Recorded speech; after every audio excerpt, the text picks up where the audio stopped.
Assalamualaikum warahmatullahi wabarakatuh. Selamat siang pemirsa Facebook dan juga YouTube dimanapun Anda berada. Sekarang Anda menyaksikan podcast Maluku bersama saya Mila Kaimudin. Dan pemirsa, kali ini agak berbeda karena di samping saya biasanya itu ada cowok-cowok yang ganteng kan yang menemani saya. Tapi sekarang ini udah ada cewek juga nih. Berarti kecantikan saya udah terkalahkan lagi nih oleh beliau. Oke, hari ini kami sudah kedatangan tamu dari Dinas PUPR, ada Ibu Nurul Hidayanti Sopalau ya, sebagai PLH dari Bu Kadis ya. Dari Ibu Kadis atau Bapak Kadis nih?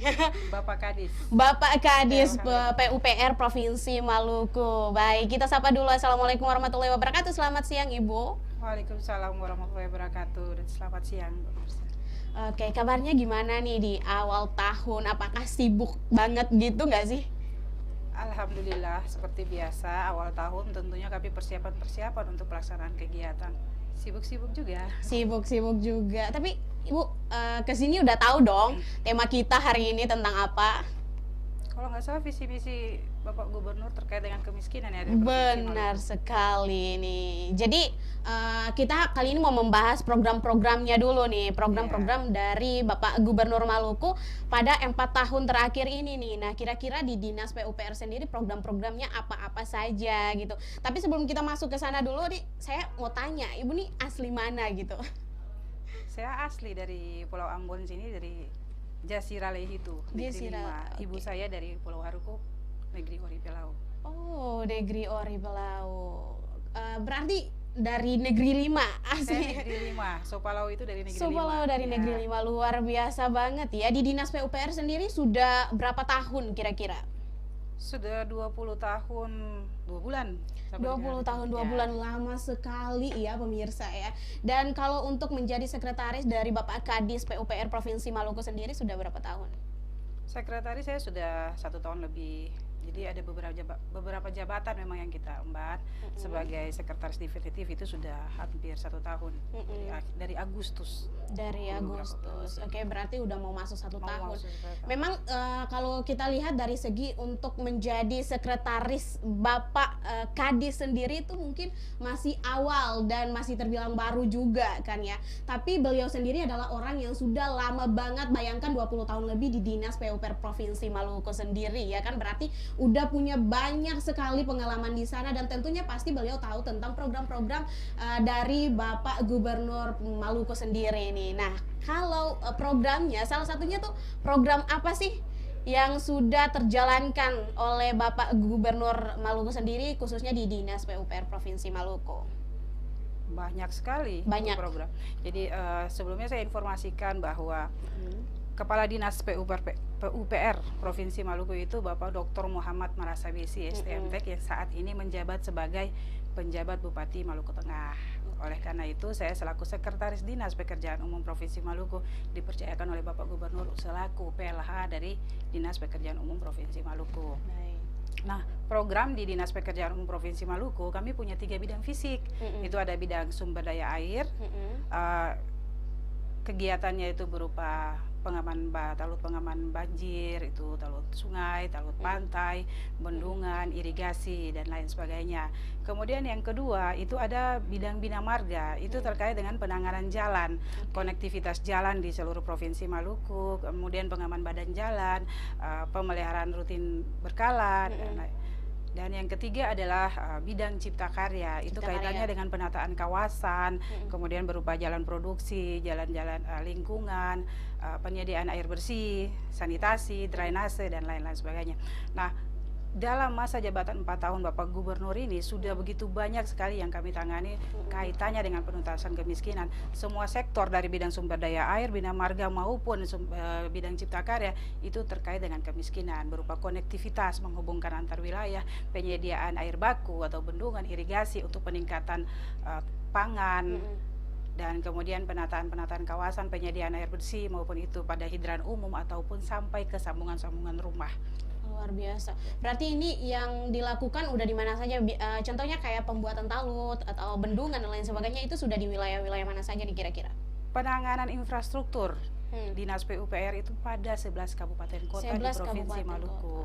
Nah, setiap tahunnya kita masuk intervensi sampai di 11 kabupaten kota. dengan dukungan juga ada dari aspirasi dewan dan lain sebagainya. Nah, kira-kira ini berjalan mulus ataukah ada kendala-kendala yang dihadapi oleh Dinas PUPR sendiri nih? Di dalam setiap pekerjaan tentunya ada masalah-masalah yang dihadapi, baik itu masalah teknis maupun masalah non teknis. Tidak semua dia berjalan mulus, tetapi hambatan-hambatan itu, masalah-masalah itulah yang mendorong kami untuk selalu melakukan perubahan setiap tahunnya di dalam pelaksanaan pekerjaan fisik maupun perbaikan-perbaikan SDM yang ada pada Dinas PUPR Provinsi Maluku. Luar biasa banget. Tapi hambatan yang paling menurut Ibu sendiri itu hambatan yang cukup sulit untuk dilalui itu kira-kira apa saja yang pernah dihadapi? Kalau yang paling sulit itu biasanya kalau kita pekerjaannya di daerah terjauh, kondisi geografis, kemudian kondisi cuaca, mobilisasi material, kalau pekerjaannya itu berat atau misalnya pembangunan jembatan dan lain sebagainya, itu memang menghambat untuk mobilisasi pekerjaan.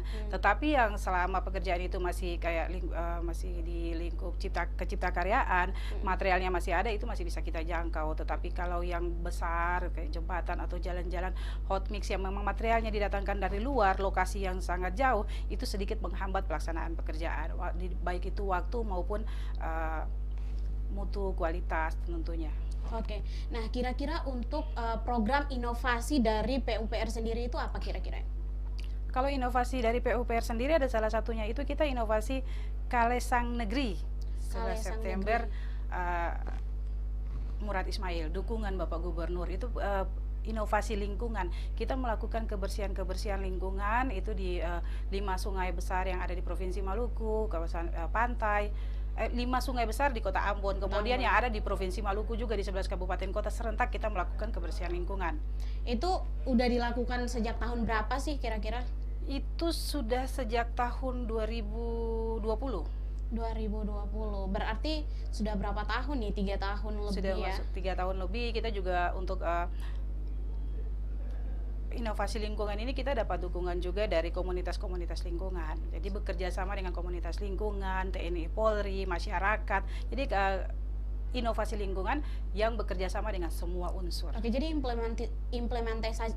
implementasinya untuk masyarakat itu kira-kira seperti apa dari program itu sendiri? Dari program Kalesang Negeri ini ya, lingkungan bersih, masyarakat sehat, ekonomi meningkat. Artinya masyarakat ketika lingkungannya sudah bersih, dia sudah punya lingkungannya aman, mereka juga sudah bisa meningkatkan ekonominya itu melalui fokus pada ekonomi mereka, karena lingkungannya sudah dibantu, sudah didukung oleh pemerintah untuk dijaga, diperbaiki. Dan ada peningkatan itu, pengelolaan sampah itu pun dikelola yang bisa menghasilkan kepada masyarakat itu sendiri. Seperti apa misalkan? Bisa didaur ulang, ada kelompok masyarakat yang memang sampah-sampah yang plastik dan lain sebagainya itu ada dijual, kemudian penghasilannya kembali kepada kelompok masyarakat. Selain itu juga masyarakat yang memangnya tadinya punya waktu kerja lingkungan kalau kurang ramah, rumahnya kondisi tidak baik, mereka lebih banyak mengurus rumahnya dulu. Waktu mereka terbuang untuk mengurus lingkungannya, untuk mencari nafkahnya berkurang. Tetapi ketika lingkungannya bersih, waktu untuk meningkatkan pencarian nafkah itu lebih besar, jadi penghasilannya bisa lebih bertambah. Jadi satu hari mereka bisa melakukan satu kegiatan saja bisa menjadi 2 atau 3 kegiatan karena waktu mereka banyak untuk beraktivitas, tidak hanya melulu mengurus lingkungannya yang kurang baik atau kurang sehat. Oke, nah kalau kita lihat dari jalannya program ini sendiri, udah ada perubahan atau belum khususnya di Kota Ambon? Kita nggak berbicara tentang Maluku yang lebih luas, kita berbicara di Kota Ambon sendiri. Apakah program ini sukses bahwa Kota Ambon sekarang sudah bersih dari sampah atau tidak nih menurut Ibu? Kalau mau dibilang bersih 100% kan tidak, karena pelakunya adalah masyarakat. Tidak semua masyarakat sudah bisa langsung menerima itu dengan secara menyeluruh. Tetapi melihat progresnya itu, peningkatannya itu sudah lebih signifikan. Artinya besaran sampah, volumenya sudah semakin mengecil. Bisa dilihat dari volume waktu saat hujan, tidak lagi terjadi genangan air yang cukup besar, karena kita juga sudah benahi lingkungan-lingkungan saluran-saluran yang ada di dalam kota. Kemudian kotoran-kotoran di bentaran sungai juga sudah mulai dirapikan. Artinya pada saat hujan aliran air lebih bersih. Kemudian sampah-sampah yang tidak begitu banyak tergenang di jalan juga tidak mengakibatkan genangan air yang begitu besar. Itu bisa terlihat pada saat cuaca kondisi hujan yang pada tahun ini, tahun kemarin dan tahun-tahun sebelumnya. Kalau kita lihat kemarin sempat ada hujan yang curahnya cukup tinggi ya Bu ya, cukup tinggi. Kemudian kita lihat di kawasan Jalanan Aipati Kota Ambon kemarin juga terendam. Nah di situ kira-kira dari Dinas PUPR sendiri sudah turun tangan untuk menyelesaikan gorong-gorong yang tersumbat di sekitar situ ataukah belum? Sehingga nantinya kita lihat kalau ada misalkan hujan-hujan yang curah hujan dengan ketinggian yang cukup tinggi, kira-kira berikutnya apakah kawasan tersebut akan tergenang lagi ataukah tidak nih? Bisa kita lihat ya curah hujan kita bandingkan dengan tahun ini atau tahun kemarin. Untuk kawasan Ayepati yang Sangaji ini sudah kita benahi saluran-salurannya. Nah, debit airnya debit daripada saluran itu juga kita perbesar. Yang awalnya cuma 30 kali 30 sudah kita perbesar, lebih bentangannya lebih besar, volume diameter daripada saluran itu lebih besar, jadi dia bisa menampung air dengan debit yang cukup tinggi. Pada saat curah hujan yang sangat tinggi, dia mengalir dengan lancar. Kemudian sampah-sampah yang ada di situ pun tidak terlalu banyak sehingga dia mengalir dengan baik. Nah, genangan-genangan itu pada saat curah hujan yang cukup tinggi terus-menerus tanpa henti, memang dia terjadi genangan, tetapi aliran air itu dia berjalan dengan lancar. Kalau dibandingkan dengan dulu sebelum ada perbaikan, dia lama sekali baru turun sehingga mengakibatkan banjir. Tetapi bisa dilihat di kawasan Jalan Baru sini dan lain tidak terjadi banjir pada saat curah hujan yang cukup tinggi kemarin. Luar biasa sekali. Berarti ini program dari visi dan misi gubernur menurut Ibu sendiri sudah berjalan dengan baik khususnya di Dinas PUPR Provinsi Maluku ataukah belum nih Bu? Sudah. Tentunya pembanding antara luas wilayah, jumlah kependudukan, jumlah penduduk, luas wilayah, dan sarana prasarana infrastruktur yang ada sudah tentunya sudah memenuhi. Tetapi mau bilang sempurna belum bisa karena jumlah penduduk yang begitu padat, banyaknya kita juga permukiman yang berbukit dan lain sebagainya, perlu penyempurnaan penataan kawasan-kawasan yang di luar pusat kota, pertumbuhan ataupun banyak juga yang akibat gempa, akibat bencana alam, banjir, hujan deras yang longsor dan lain sebagainya. Memang ada beberapa hal yang memang perlu dibenahi, juga perlu dukungan dari Badan Bencana Nasional untuk perbaikan infrastruktur yang ada di Provinsi Maluku pada umumnya. Oke. Ibu, kita lihat untuk di tahun keempat masa kepemimpinan Pak Murad sebagai Gubernur Maluku sendiri, apakah ada program yang akan dilaksanakan kemudian saat ini belum terselesaikan gitu, atau mungkin ada rancangan program selanjutnya ke depannya nanti mau buat apa untuk khususnya di Dinas PUPR sendiri, ataukah sekarang sudah jalan gitu tapi masih terhambat gitu? Ya, alhamdulillah seluruh program yang memang direncanakan oleh Bapak Gubernur Maluku itu terus berjalan dengan kemampuan anggaran APBD yang ada itu tetap terlaksana. Memang tidak secara menyeluruh harus langsung tuntas, misalnya 10 kilo bisa kita capai 5 kilo, tetapi terus kita laksanakan setiap tahun untuk mencapai target yang kita rencanakan. Kalau proyek-proyek besar itu memang tentunya membutuhkan dukungan dari pemerintah pusat. Program-program untuk bisa membangun Maluku lebih baik lagi ke depan itu dukungannya memang lebih besar dan diperlukan dukungan APBN untuk bisa menyelesaikan program-program besar di Provinsi Maluku. Baik, nah untuk Ibu sendiri pribadi nih, kira-kira Ibu melihat di Maluku itu apa yang kurang sehingga di pikiran Ibu, wah kedepannya kayaknya kita harus membuat program ini. Adakah program-program yang disiapkan untuk dari Ibu sendiri, pemikiran-pemikiran yang akan dikeluarkan dari Ibu sendiri untuk masyarakat Maluku kedepannya, karena saat ini yang Ibu lihat kekurangan masyarakat Maluku sendiri nih, kira-kira ada nggak sih? Kalau masyarakat Maluku tentunya dari pemikiran, bukan cuma pemikiran saya, pemikiran dinas juga, yang pertama adalah konektivitas antar wilayah, artinya menghubungkan jalan di seluruh provinsi Maluku, konektivitas sehingga daerah-daerah yang terjauh pun bisa terjangkau.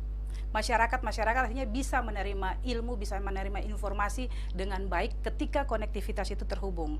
Nah, kemudian kedua, tentunya ada bendung-bendung di beberapa wilayah yang bisa kita buat untuk mendukung irigasi, jaringan irigasi, untuk mendukung pangan di beberapa wilayah, misalnya SBB, Kabupaten SBB ataupun Kabupaten Buru dan kabupaten-kabupaten lain yang potensi pengembangan pertanian, kemudian kehutanan maupun peternakan bisa dikembangkan. Jadi jaringan-jaringan itu, jaringan infrastruktur yang bisa mendukung pengembangan masyarakat, penghasilan masyarakat seperti itu. Kemudian kedua, kita juga bisa dukungan dengan SPA maupun sanitasi regional. Ya memang itu dibutuhkan juga dukungan anggaran dari pusat, tentunya bisa menjangkau ke seluruh wilayah yang ada di Provinsi Maluku. Kalau regional itu kan antar 2 kabupaten kota misalnya, untuk bisa menjangkau kebutuhan masyarakat, dan tentunya penataan kawasan. Apabila itu sudah tertata dengan baik, konektivitas bisa terhubung dengan baik, saya yakin dengan pasti bahwa pembangunan atau kesejahteraan masyarakat Maluku bisa tercapai dengan baik. Oke, nah itu kira-kira pemikiran seperti itu akan dijalankan atau sudah dijalankan atau nantinya akan dijalankan? Sudah dijalankan. Sudah dijalankan. Berproses sejak masa pemerintahan Bapak Gubernur sampai sekarang. Sampai sekarang. Salah satunya di mana yang sudah diterapkan pembangunan jalan atau lain sebagainya? Di Kabupaten Seram bagian Barat, di Pulau Buru, di Hulu Selatan, di Maluku Tenggara 11 kabupaten kota itu sudah kita jangkau pembangunannya. Meskipun dengan keterbatasan anggaran yang kita punya, tapi kita sudah berusaha untuk menyambung, untuk mengkonekkan jalan di seluruh provinsi Maluku ini. Untuk seluruh provinsi kabupaten kota ya, untuk seluruh kabupaten kota yang sudah diadakan itu ya pembangunannya, itu kira-kira pembangunan yang menurut Ibu anggarannya yang dikeluarkan sangat besar sekali itu di daerah mana, kabupaten mana kira-kira? Dia tergantung luasan jumlah penduduk ya. Kalau Maluku Tengah besar, ya, Kota Ambon meskipun kecil tapi jumlah penduduknya sangat padat dan luas permukimannya pun sangat banyak ya, memang membutuhkan perhatian untuk ditangani. Kemudian di Seram bagian Barat seluruhnya, memang Maluku Tenggara pun juga sudah kita masuk dengan intervensi anggaran-anggaran yang lebih terjangkau karena dia kepulauan. Tentunya anggarannya juga lebih besar karena dia kalau di Maluku Tenggara, kemudian di Aru ataupun MBD itu jangkauannya aja ke pulau-pulau juga, desa-desanya itu pulau-pulau. Oke, kalau untuk program inovasinya sendiri yang sudah terjalan ya Ibu ya, kira-kira itu ada efek sampingnya yang saat ini Ibu lihat nggak, efek baiknya gitu dari program inovasi yang sudah dijalankan selama ini? Kalau efek baiknya itu tentunya yang pertama adalah kemandirian masyarakat. Jadi pola hidup masyarakat pun tadinya akan berubah, yang tadinya tidak peduli dengan lingkungannya menjadi begitu peduli dengan lingkungannya. Mereka lebih menjaga lingkungannya tetap bersih, mereka juga sudah bisa bercocok tanam di lingkungannya, mereka bisa mengelola sampah-sampah yang ada di lingkungannya, seperti sadar dari masyarakat itu menjadikan masyarakat itu lebih mandiri, sehingga mereka punya waktu yang banyak untuk bisa meningkatkan ekonomi kreatif mereka gitu. Jadi mereka punya kesempatan juga untuk belajar tentang kerajinan agar mereka bisa berproduksi di dalam kota maupun di perdesaan. Oke, nah ini tanggapan Ibu sendiri untuk beberapa program dari Pak Gubernur Maluku sesuai dengan visi misinya itu di Dinas PUPR Provinsi Maluku, kira-kira bagaimana tanggapannya? Maksudnya? Tanggapan dari Ibu sendiri ya pribadi untuk beberapa program yang dijalankan oleh Pak Gubernur sendiri di Dinas PUPR. Secara pribadi, program-program yang Bapak Gubernur Maluku jalankan saat ini sungguh luar biasa. Tentunya itu sudah mulai memandirikan masyarakat. Seluruh program yang kita jalankan itu sebelum dilaksanakan kita sosialisasikan kepada masyarakat. Jadi masyarakat pun diajak mengerti, diajak memahami tentang program-program yang kita jalankan, yang kita laksanakan tentunya. Seperti harapan Bapak Gubernur bahwa tidak berjalan sendiri tetapi bersandingan dengan masyarakat. Pengawasan pelaksanaan pekerjaan kami tidak hanya melalui APIP tetapi juga sudah diawasi oleh masyarakat. Informasi yang masyarakat berikan juga tidak hanya langsung melalui ke media atau kemana, bahkan mereka bisa langsung melakukan pengaduan kepada Bapak Gubernur. Pelaksanaan pekerjaan yang kami laksanakan itu tidak terlepas dari pengawasan dan pengarahan pemantauan dari Bapak Gubernur Maluku. Oke, berarti menurut Ibu sendiri itu sudah sangat bagus sekali ya program-program yang dijalankan dan memang sudah terrealisasikan dengan baik ya Ibu ya. Sudah direalisasikan, ya namanya infrastruktur dari dulu sampai sekarang memang hanya akan seperti itu. Tetapi yang namanya perkembangan dia berangkat dari situ, dari hal-hal yang dasar, infrastruktur dasar yang memang kami jalankan, dan itu menjadi kesejahteraan masyarakat menjadi perhatian utama Bapak Gubernur Maluku tentunya, sehingga semua stakeholder dalam ini setiap OPD maupun Dinas PUPR, semua program kita harus mendukung menuntaskan kemiskinan yang ada di Provinsi Maluku. Oke Bu. Nah ini kan kalau Ibu sendiri kan sudah punya pengalaman banyak banget ya. Udah dari tahun 2002 ya kan. Berarti dari gubernur sebelumnya juga Ibu sudah di Dinas PUPR. Nah kira-kira perbedaan dari program-program dari gubernur yang lama dengan gubernur Pak Murad ini kira-kira apa saja sih yang Ibu lihat di Maluku perbedaannya? Untuk Maluku ataukah untuk dinas? Untuk Maluku nih kira-kira di khususnya program-program yang dijalankan di Dinas PUPR yang dijalankan oleh Dinas PUPR untuk Provinsi Maluku gitu. Setiap program infrastruktur itu yang tadi saya bilang itu infrastruktur dasar itu hal baku. Tetapi semua teknologi pembangunan infrastruktur tentunya dia berubah berdasarkan perkembangan zaman, kemudian perkembangan teknologi, peradaban, dia selalu berubah dan selalu mendukung visi misi yang ada dari pemerintah pusat. Tentunya pemerintahan Jokowi seperti apa, turunannya juga visi misi Bapak Gubernur pun mendukung visi misi pemerintah pusat seperti itu. Setiap masa pasti ada perbedaan di dalam pembangunannya, tetapi tentunya setiap masa dia lebih baik lagi dalam mendorong pembangunan. Di masa Bapak Gubernur Maluku saat ini kita membangun harus dengan lebih cepat, memperhatikan kebutuhan masyarakat dan melayani masyarakat dengan lebih baik sesuai kebutuhannya. Infrastruktur yang dibangun berdasarkan kebutuhan dan kondisi geografis yang ada di Provinsi Maluku. Oke, baik Bu. Nah, kira-kira harapan Ibu ke depannya untuk pemerintah maupun untuk masyarakat Provinsi Maluku sendiri bagaimana Ibu? Harapan kami adalah program-program yang kami jalankan ini memang berdampak sangat baik kepada masyarakat sehingga masyarakat bisa lebih mandiri di dalam menjalani kehidupannya, mereka bisa lebih meningkatkan ekonomi mereka. Mereka bisa membangun lingkungan mereka dengan baik, otomatis ekonomi daerah pun akan lebih meningkat tentunya. Ketika ekonomi daerah lebih meningkat, desa akan menjadi desa mandiri, kita pun akan menjadi kota yang lebih baik, yang lebih maju lagi, dan mungkin insya Allah Provinsi Maluku, Kota Ambon dan kota-kota yang ada di sini bisa menjadi kota metropolis ketika seluruh masyarakatnya sudah bisa mandiri, sudah bisa mengatur kebutuhan daripada hidupnya sendiri. Jadi apa yang dilakukan pemerintah hanya berupa suplemen atau dorongan untuk bisa merangsang masyarakat untuk bisa membangun dari bawah, dari lingkungan tempat tinggalnya sendiri. Oke, kira-kira seperti itu harapannya ke depannya ya Bu ya.